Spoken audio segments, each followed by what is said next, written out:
Bienvenue à ce webinaire sur la DSP2 et l'open banking que vous connaissez peut-être aussi surtout sous le nom d'agrégateur.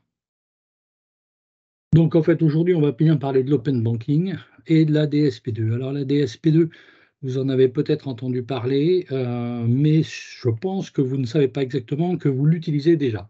La DSP2 déjà vous a donné l'occasion ou l'obligation de valider vos transactions sur Internet. Vous savez, le petit SMS ou le message push notification que vous devez valider quand vous faites un achat avec votre CB, ou le fait que vous deviez rentrer régulièrement votre identifiant password sur le site ou l'application mobile, même si vous aviez déclaré votre empreinte, etc. Donc la DSP2, en fait, vous l'utilisez déjà tous les jours sans le savoir.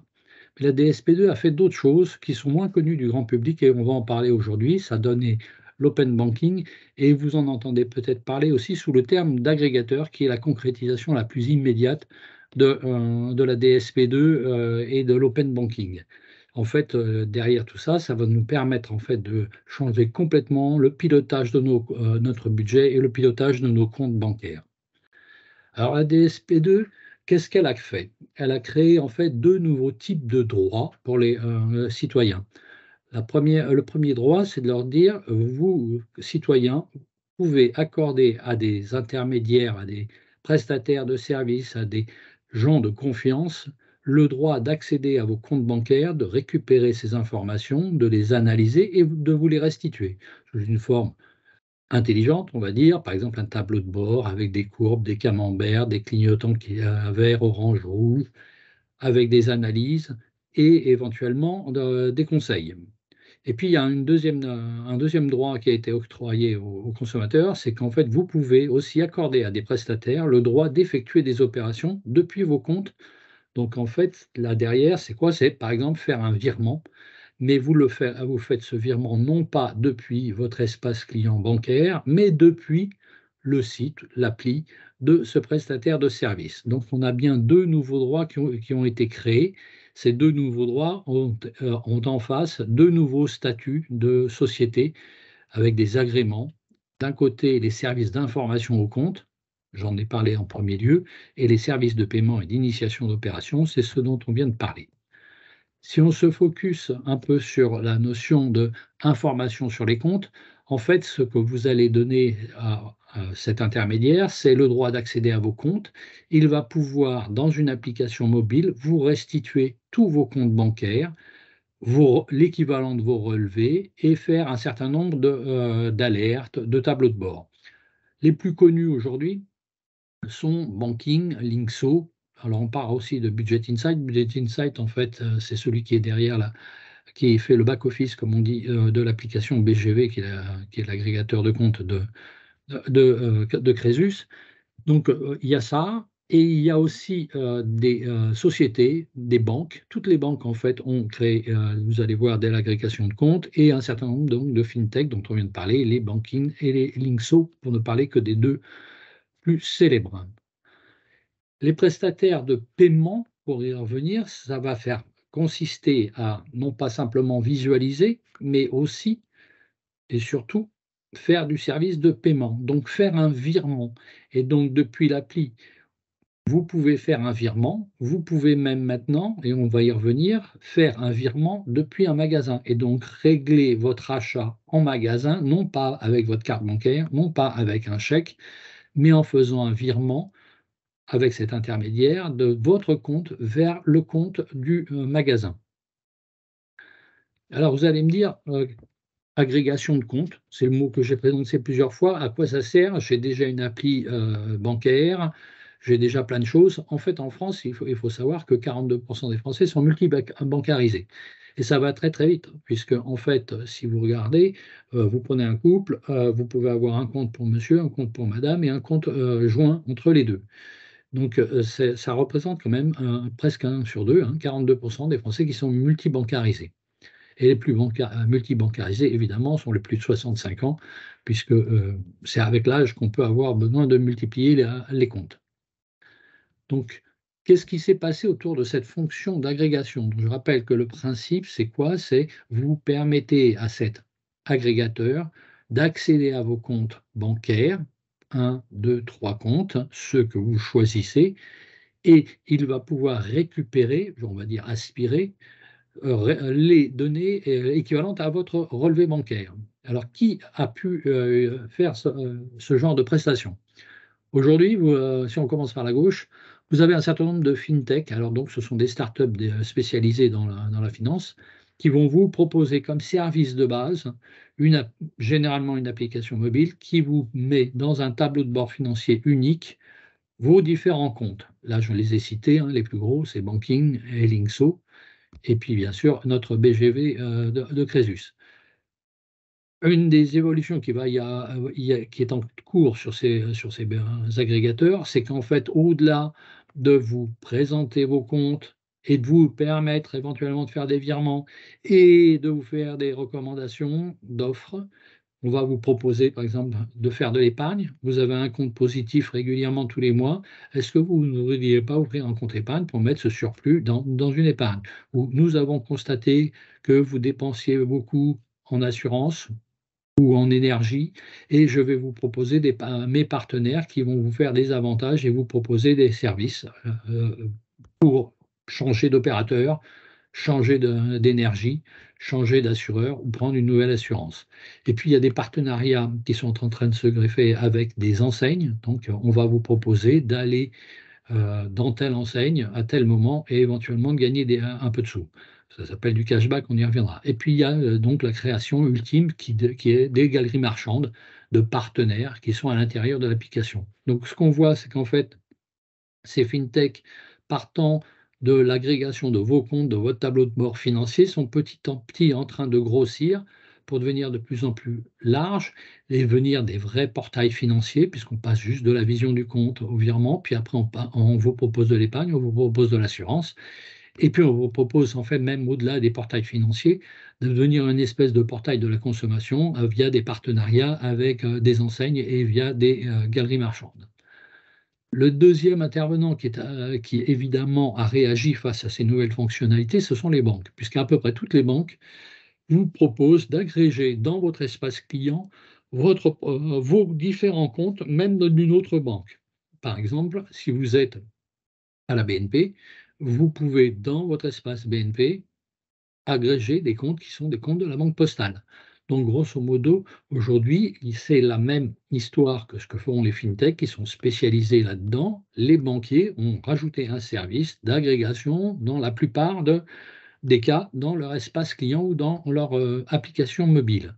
Et donc, vous pouvez regrouper ces données à l'intérieur de votre espace client. D'accord? Et le troisième intervenant, ce sont les sociétés financières qui ont utilisé en fait le fait que vous permettez d'accéder à vos comptes, donc de récupérer vos relevés de banque.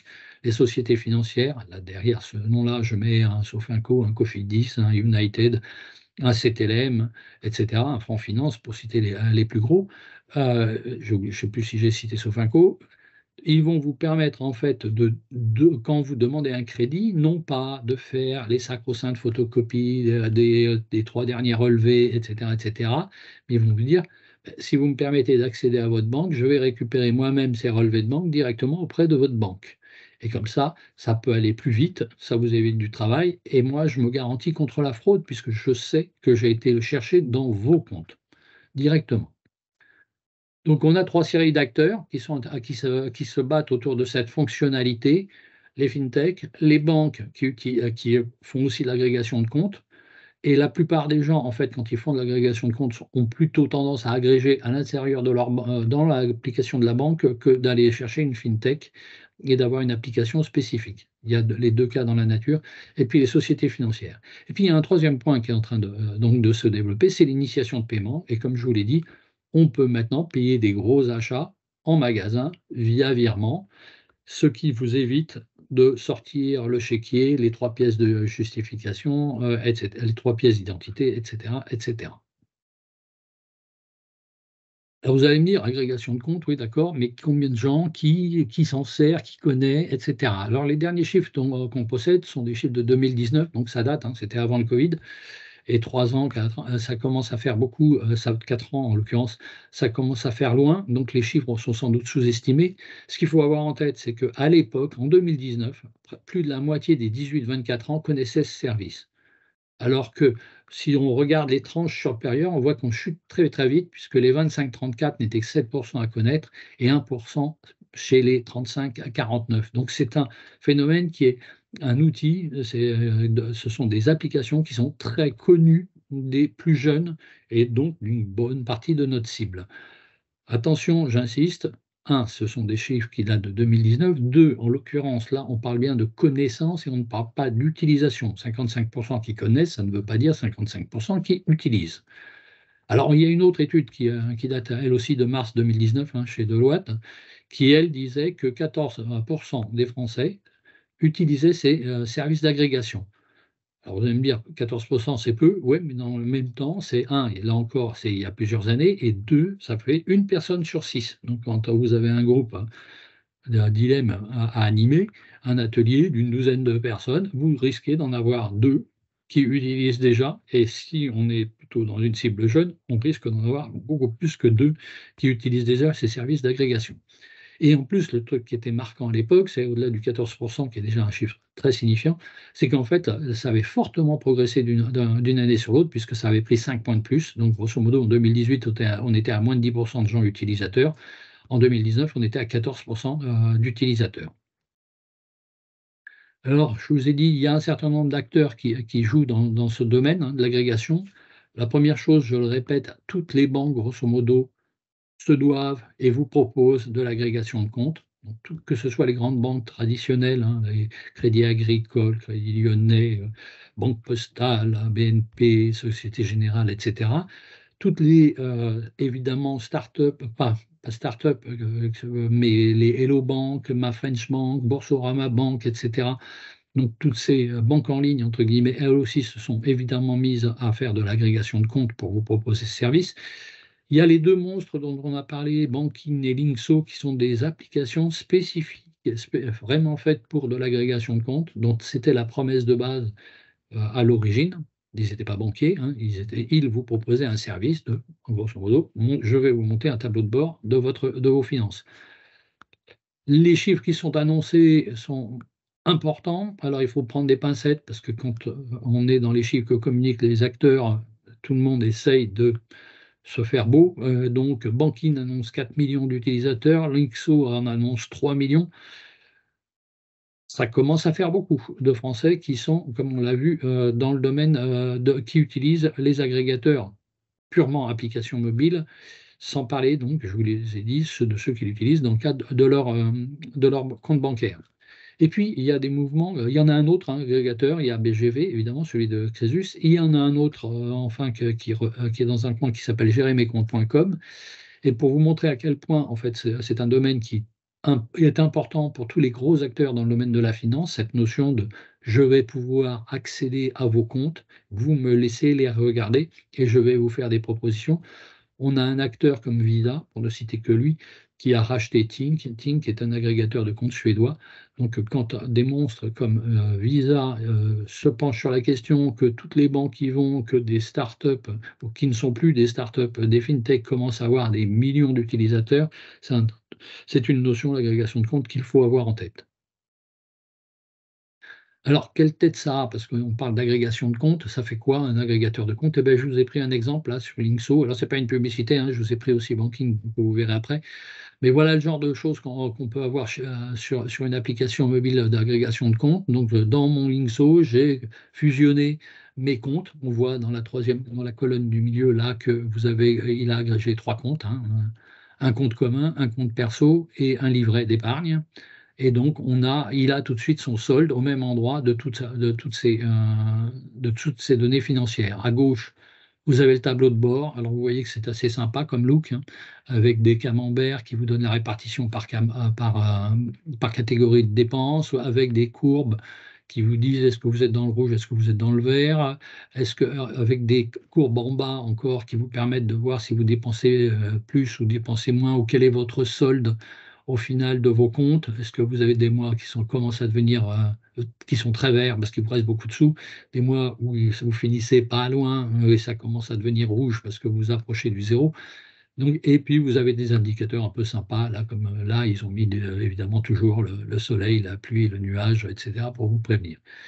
Vous avez évidemment toute la liste des transactions, hein, comme vous pouvez le trouver sur votre application bancaire, sauf que là, vous pouvez regrouper vos différents comptes. Vous voyez que là, il y a vous avez des choses qui arrivent de différents comptes. Et puis, vous avez des courbes qui vous permettent de voir votre solde au fil du temps. Donc, il y a un certain nombre de fonctionnalités qui sont proposées par les banking, les Linkso, qui sont très intéressantes. Donc, la catégorisation, j'insiste un peu là-dessus, c'est quoi? C'est un moteur qui est très puissant, qui va prendre toutes les transactions. Donc, mais vous l'avez aussi, hein, quand je parle de Linkso, là, c'est vraiment une illustration. Vous l'avez aussi sur les agrégateurs des banques. Vous avez une catégorisation des transactions. Donc, en fait, on va regarder vos lignes de relevé et se dire, eh ben, ça ressemble à de l'alimentaire, ça ressemble à du voyage, ça ressemble à des transports, ça ressemble à etc.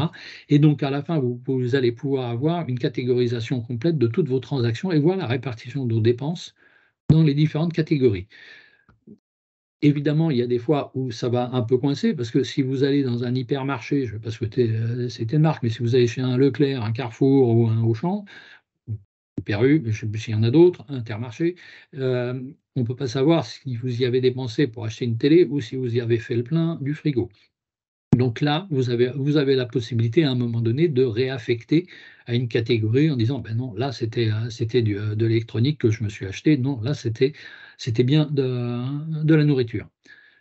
Il va y avoir d'autres services qui vont être proposés, des notifications quand il se passe quelque chose sur votre compte, vous recevez des sous, vous avez des grosses dépenses, vous passez des seuils d'alerte, où vous dites: «Tiens, ça commence à devenir beaucoup, là, il y a beaucoup de dépenses qui sont passées», vous êtes à vous rapprocher du découvert. Vous allez pouvoir chercher évidemment des transactions. Vous allez avoir des prévisions. Alors, peu de gens y vont, hein, ce risque dans le domaine des prévisions, ce qui vous disent, ben, si vous continuez comme ça, ce mois-ci, ça va bien se terminer ou mal se terminer. Les prévisions, c'est un peu délicat parce que comme il peut y avoir à un moment donné des gens qui se disent: «Mais est-ce qu'il n'y a pas une responsabilité si je ne vous alerte pas?» Donc tout le monde ne fait pas des prévisions sur ce qui va se passer sur la fin de mois si vous continuez à dépenser comme ça. Vous avez des contrôles de budget qui vous permettent de voir où vous allez arriver. Vous pouvez vous fixer des objectifs de budget, puisque comme on a catégorisé les transactions, je peux dire, ben, je ne veux pas dépenser plus de 100 € en alimentation cette semaine, je ne veux pas dépenser plus de 50 € en loisirs, je ne veux pas dépenser plus de X euros en vêtements ce mois-ci, et cetera, et cetera. Donc, ça va vous permettre de suivre en fait par enveloppe et de voir non seulement votre répartition, mais est-ce que vous êtes en ligne ou pas avec les objectifs que vous êtes fixés. Puis évidemment, on vous donne une vision sur votre épargne. Donc là, c'est ce que je vous disais à propos des indicateurs. Vous voyez que c'est très clair. On voit la capacité d'épargne en bas à gauche. Combien il lui reste dessous. On voit où en est son solde. Vous avez la répartition du budget. Donc là, on voit qu'il a un budget loyer, logement, immobilier. Alors ça peut être des crédits ou ça peut être du loyer. Et puis il peut y avoir aussi ce qu'on appelle les utilities, donc le gaz, l'électricité, l'eau, etc., ou les charges de copropriété. Là, il a un budget constaté, pas un budget théorique, c'est un budget constaté de logement de 990. En haut à droite, je vous ai parlé des objectifs budgétaires. Donc là, vous voyez que sur l'alimentation, la personne s'était fixé un objectif à 110, elle a dépensé que 35, donc elle est plutôt dans le vert. En termes d'habillement, pareil, elle a été assez raisonnable, elle est en 20 pour un objectif à 70. Par contre, si vous regardez sur les soirées, elle s'était fixée un 90 et elle est déjà à 75. Alors si vous êtes déjà le 29 du mois, c'est bon. Si vous êtes le 10 du mois, vous êtes mal parti. Il va falloir serrer la ceinture sur ce budget si vous voulez tenir votre objectif de 90 € dans le mois. Et puis en bas, vous avez évidemment les informations de virement. Ça, c'était une vision qui est assez symptomatique. Alors, elles ne se ressemblent pas toutes, hein. Chacun choisit sa vision, mais enfin, elles se ressemblent un peu aussi dans le principe. Si vous regardez maintenant banking, là, je vous ai présenté plus la partie, je vais dire marketing, comment on market ce produit. Et là, son objectif est clairement de passer, comme je vous l'ai dit, d'un portail financier. Donc, je pars de l'agrégation de comptes, je vous donne une vision de votre compte, et petit à petit, je vais élargir en fait ma promesse en vous proposant d'autres services.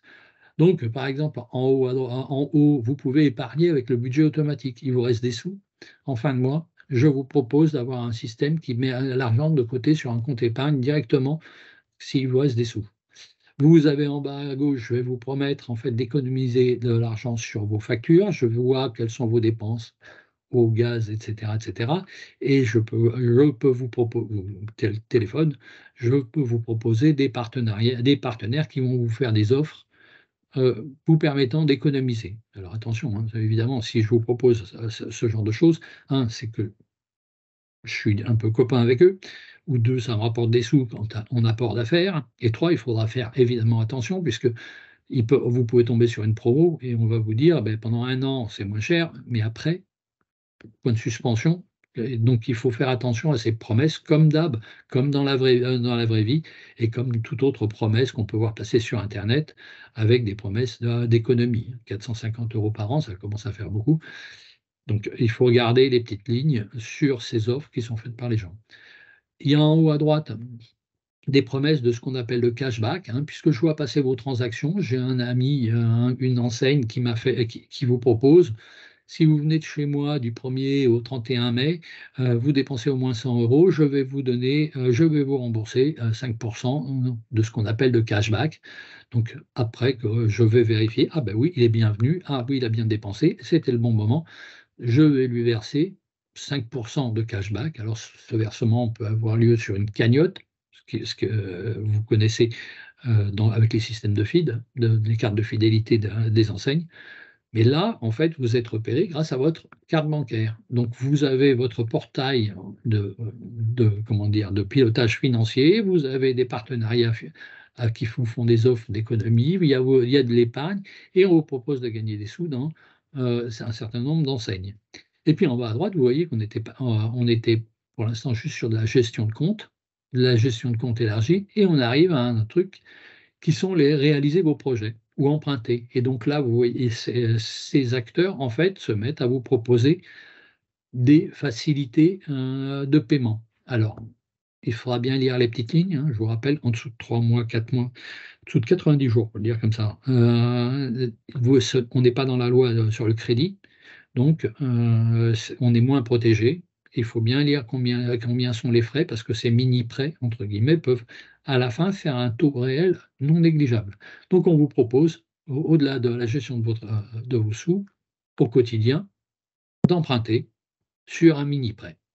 Alors il y a des mini-prêts, et puis via des partenariats, on peut tomber aussi sur des prêts, des vrais, qui relèvent du crédit, et parce qu'ils sont de plus longue durée. D'accord? Là, ils vous proposent aussi des prêts de longue durée. D'accord? Avec un partenariat, un partenaire financier qui va porter, entre guillemets, le crédit. Donc voilà le genre de présentation aussi que fait Banking. Vous voyez que c'est sexy, c'est prometteur, c'est assez joyeux, c'est pas sobre. On est loin de l'esthétique qui est parfois un peu spartiate d'applications bancaires. Ce qui fait qu'au final, on s'aperçoit qu'il y a une partie des gens qui utilisent des agrégateurs de comptes alors qu'ils n'ont qu'un seul compte. Mais en fait, ils trouvent l'appli de l'agrégateur de compte plus sympa, ergonomique, tout ce que vous voulez, que celle de leur banque. Donc il y a des gens qui, en fait, même avec qui n'agrègent qu'une seule banque dans un de ces prestataires, que ce soit Linkso Banking ou autre dont j'ai parlé.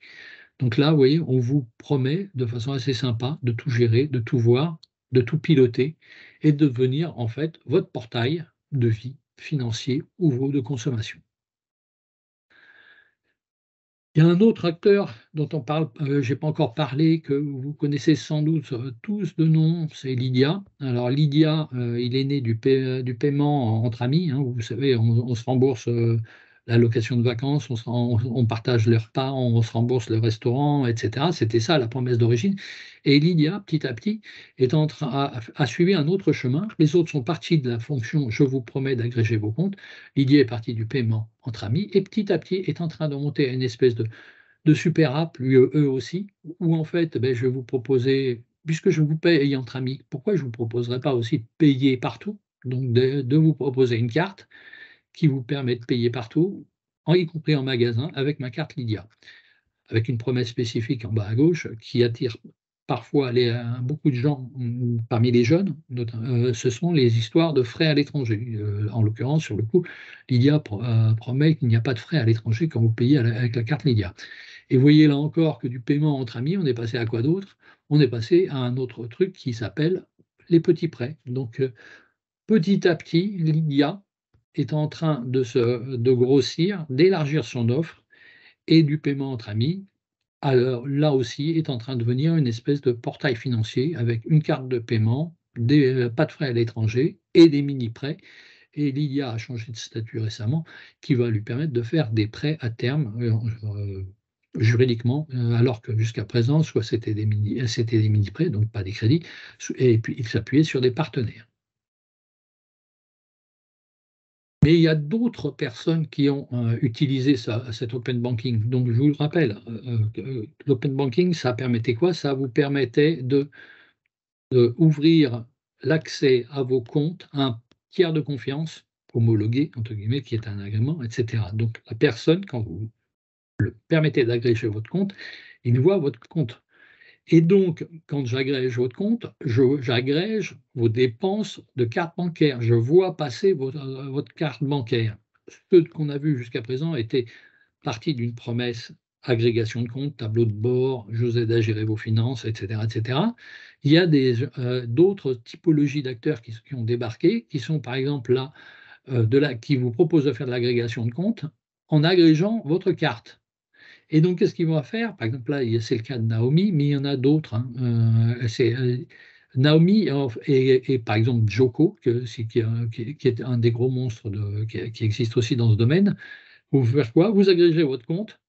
Ce que je vais faire, moi, je vais voir passer vos transactions. Je vais voir, oh tiens, il a été utilisé sa carte bancaire chez, on va dire Fnac. Le mois dernier, il a dépensé 150 €. Il regarde, est-ce qu'il y avait des offres? Est-ce qu'il y avait du cashback? Oui, il y avait du cashback. Donc, je vous rembourse votre achat puisque vous avez été au bon endroit au bon moment, avez dépensé la bonne somme. Donc, il y a aussi des gens qui sont partis sur cette agrégation de comptes et qui ont utilisé la notion de la DSP2 et l'open banking pour vous faire de la promesse de reward, comme on dit, de récompense, souvent de termes de cashback. Mais les deux que je viens de vous citer ne sont pas les seuls, hein. Je vous en ai mis quelques-uns d'autres en bas à gauche. Il y a beaucoup aujourd'hui d'acteurs qui sont autour de ces notions de cashback. Alors vous les avez, certains viennent du coupon de réduction, si vous vous rappelez.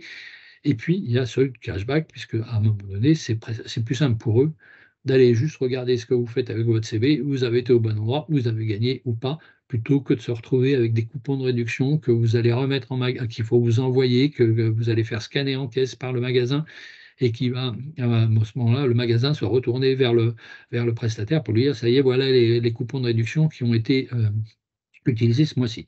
Donc vous voyez la notion, donc l'open banking est sorti de la promesse de base qui était je vous aide à gérer votre budget, pour aller vers des outils qui sont plus des outils de cashback et donc de pouvoir d'achat, de récompense, d'animation, de fidélité, vous le dites comme vous voulez. Je vous ai parlé tout à l'heure aussi des sociétés financières. Alors les sociétés financières, que je vous ai dit, elles utilisent en fait à peu près toutes. Donc voilà, j'ai pris l'exemple de United, mais à peu près toutes les sociétés financières, soit ont mis en place, soit sont en test, soit sont très avancées, ont mis en place de l'agrégation de comptes quand vous faites une ouverture de crédit. Et donc, par exemple, si vous voulez emprunter là chez United Credit, vous agrégez votre compte à un moment donné dans le cursus, tu veux combien, pendant combien de temps, pourquoi faire, et après on vous pose la question, est-ce que vous voulez agréger vos comptes? Ça nous permet de regarder vos relevés et de vous accepter. Et là, la promesse de United, c'est si vous me permettez d'accéder à vos comptes via l'agrégation de comptes, pour tout ce qui est demande inférieure, la réponse que je vous fais immédiatement, elle est ferme. Alors que dans d'autres cas, par les autres parcours, que si vous regardez bien, les expressions, c'est une réponse de principe. Donc quand vous faites sur internet et que vous remplissez le questionnaire, on vous fait un OK ou un refus, mais on vous fait un OK de principe.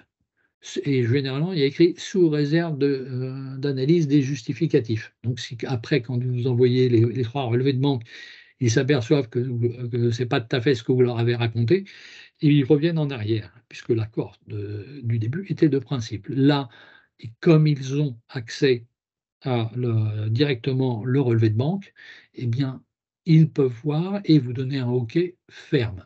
Alors, ils limitent l'histoire à 3 000 €. Mais grosso modo, tout le monde y va là-dessus, hein. En bas, vous l'avez aussi sur Sofinco, qui lui aussi vous propose d'agréger vos comptes avec l'open banking. Alors, il s'appuie sur la technologie de Linkso, en l'occurrence celui-là. La différence entre les deux, là, c'est qu'United vous dit qu'il vous apporte une réponse immédiate, ferme, pour en dessous de 3 000 €. Sofinco ne prend pas cet engagement. Il utilise la techno pour que en fait, vous n'ayez pas à faire des photocopies, des scans, d'envoyer des PDF, etc., etc., etc. Donc voilà, les sociétés financières, pourquoi elles y vont? Parce qu'aussi, je suis sûr de récupérer des infos qui sont justes, qui ont été cherchées dans votre banque, et pas des PDF qui peuvent avoir été manipulés ou pas. Mais il y a toujours cette question-là qui traîne. Donc là, je vais directement à la banque, donc je récupère les données d'office. Et je vous ai parlé de l'open banking, hein, parce que c'est dans le cadre de la DSP2, c'est ça qui a été développé et qui a été permis, structuré avec des API, donc des interfaces informatiques, une obligation des banques d'accepter, entre guillemets, ces demandes si vous avez homologué ce prestataire, etc., etc. Mais en fait, on est à l'aube d'autre chose qui est encore plus grand, puisqu'en fait, cette notion qui est: et si j'allais chercher l'information directement à la source, au lieu que vous m'envoyiez votre photocopie, votre PDF, si vous me donniez accès à vos informations directement, je serais sûr de ce que je récupère. Et on a vu par exemple des expériences, Boursorama par exemple, vous proposait, dans le cadre d'acceptation crédit, d'accéder aux impôts avec votre accord et d'aller récupérer votre dernier avis d'imposition en date directement dans le site des impôts. Vous voyez là, donc ça, c'est pas encore carré comme l'open banking, mais c'est la techno et la logique derrière est la même, c'est au-delà d'aller chercher vos données bancaires, et si j'allais chercher d'autres justifs. Et ces justifs, aujourd'hui, on en voit, peut-être dans l'exemple qui est là, c'est: je vais aller chercher des justifs aux impôts, mais on peut imaginer d'autres justifs que je vais aller chercher. C'est: et si j'allais chercher à valider votre identité, à valider votre expérience, je prends un exemple, pour prouver que vous existez bien et que vous habitez bien à l'adresse que vous m'avez indiquée, et si j'appelais Enedis, la flotte, les telcos, les opérateurs téléphoniques, et cetera, en disant: «Est-ce que tu connais machin à tel endroit, avec tel prénom, avec à telle adresse?» Et là, on pourrait avoir donc une espèce de prévalidation ou de validation, disant: l'opérateur de téléphone, l'opérateur d'énergie dit: «Ah bah ouais, moi je connais, hein, ce nom-là à telle adresse, ouais, je l'ai, il existe». Ce qui permettrait là encore de valider ou de conforter votre existence et le fait que vous avez donné de bonnes informations. Dernier point, je sais que je vais vite, mais j'essaye de vous faire un peu plus dense que d'habitude. C'est l'initiation de paiement. Comme je vous en ai parlé, l'initiation de paiement, c'est quoi? C'est une autre technologie. Alors on en a parlé tout à l'heure dans l'agrégation de comptes, puisque quand je vous propose, entre guillemets, «de gérer votre compte», je vous donne de la visibilité, je vous fais des alertes, mais je peux vous proposer aussi de faire un virement de tel compte à tel compte, de votre compte A vers votre compte B, ou de votre compte A vers celui de vos enfants, par exemple. Mais il y a une autre utilisation qui est très intéressante et qui est en train de venir, parce que ça vise aussi à un moment donné à remplacer les paiements cartes que vous avez l'habitude de faire, c'est le paiement par virement en magasin. Et là, vous allez me dire: «Mais quel est l'intérêt d'aller payer par virement en magasin?» Et bien, en virement en magasin, faire un virement en magasin, c'est un moyen, à un moment donné, de ne pas, d'abord, votre canapé peut déplacer votre plafond de carte bancaire. 2, il peut aussi, non pas le dépasser, mais tellement l'utiliser que ça veut dire que pendant une semaine, pendant un mois, vous ne pourriez plus utiliser votre carte bancaire parce que vous l'avez «saturée» entre guillemets. Si vous avez 1 000 € de dépenses autorisées sur le mois et que votre canapé en vaut 700, il a déjà pris les 3/4 du plafond d'utilisation de votre carte. Donc vous pouvez avoir envie d'économiser, ou ça dépasse, ou vous avez envie d'économiser ou de préserver votre plafond de banque. La solution qui existe aujourd'hui, traditionnelle à l'ancienne, c'est: je sors un chéquier, et pour tous ceux qui ont fait l'expérience de sortir un chéquier un samedi matin dans un marchand de meubles, et qui se retrouvent à sortir 3 pièces d'identité, d'avoir la caisse centrale qui débarque, la caissière et éventuellement la sécurité pour tout vérifier les pièces et cetera et on y passe une demi heure pour faire devant tout le monde en caisse, pour faire valider ce chèque, ça devient très, très compliqué. Sans compter qu'il y a même des gens qui commencent à ne plus vouloir des chèques. Donc ça, c'est une façon, c'est de se dire: «Bah, et si je faisais un virement?» Et donc il y a des propositions qui sont faites aujourd'hui pour, remplacer un certain nombre d'achats, notamment les gros achats, pour qu'ils soient payés par virement. Et là, je vous ai mis l'exemple. Alors c'est l'exemple de Casto, mais il y en a d'autres, hein, dans la vie. C'est en fait, vous faites quoi? Vous allez finalement en caisse centrale, le commerçant ou le bénéficiaire crée un ordre de virement, le prestataire de paiement dont on a parlé, hein, l'initiation de paiement, envoie à la banque un ordre, on va le dire comme ça, un ordre de virement pré-rempli, pour le dire comme ça. Et ce que vous avez à faire, vous, à ce moment-là, c'est que vous allez sur votre appli et vous validez le virement. À ce moment-là, le virement est fait et il est renvoyé au marchand. Et à ce moment-là, vous atterrissez comme sur un site web avec l'info: «Ça y est, vous avez payé». Donc vous voyez que ça peut remplacer à un moment donné le chéquier.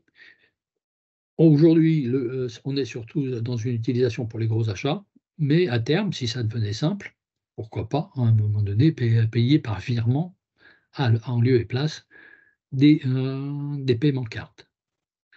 Voilà ce que je voulais vous dire sur l'open banking. Donc l'open banking, en conclusion, c'est important, c'est déjà utilisé. Beaucoup de gens l'utilisent, le plus souvent d'ailleurs, dans leur application de banque, mais aussi il y a d'autres nouveaux acteurs. Ces nouveaux acteurs notamment, et la notion d'agrégation de comptes en général est très présente chez un certain nombre de nos cibles. Ça permet, à nos «participants» entre guillemets d'avoir une vision complète de leur compte, quand ils ont plusieurs comptes. Donc n'hésitez pas à leur dire d'utiliser, alors que ce soit l'agrégateur de leur banque ou un autre s'ils préfèrent le look and feel comme on dit, l'interface de l'autre. Mais il y a déjà beaucoup de choses qui sont faites aujourd'hui, dans les espaces clients banque, dans les applis de banque ou dans ces agrégateurs qui permettent de piloter le compte avec de la catégorisation, ce qui permet de suivre des postes budgétaires, de se fixer des objectifs, et cetera. Donc il y a des outils qui existent aujourd'hui, qui révolutionnent le bon vieux papier Excel, la bonne feuille de calcul, à la main où on pointe les tickets et on répartit, on calcule son budget comme on peut le faire entre guillemets au début de d'IDEM Éducation. Donc c'est une notion qui est très importante, l'open banking. DSP2 donc a bouleversé ce truc-là. Il y a 2, 3, 4, allez peut-être 5 gros acteurs en dehors des banquiers qui interviennent. Restez restez plutôt sur ceux-là, sur ces sites-là, sur ces marques connues dont j'ai un peu parlé. Et n'hésitez pas à leur recommander au moins de regarder ce que sait faire leur espace client ou leur appli de banque en termes d'exploitation ou d'analyse du budget. Et aussi en termes de notification, car il y a aussi des alertes dans les applis de banque ou dans les agrégateurs qui vous permettent de suivre vos dépenses et de vous alerter quand vous passez des seuils. Merci à vous, j'espère ne pas avoir été trop rapide et je me tiens à votre disposition pour vous en dire plus une prochaine fois.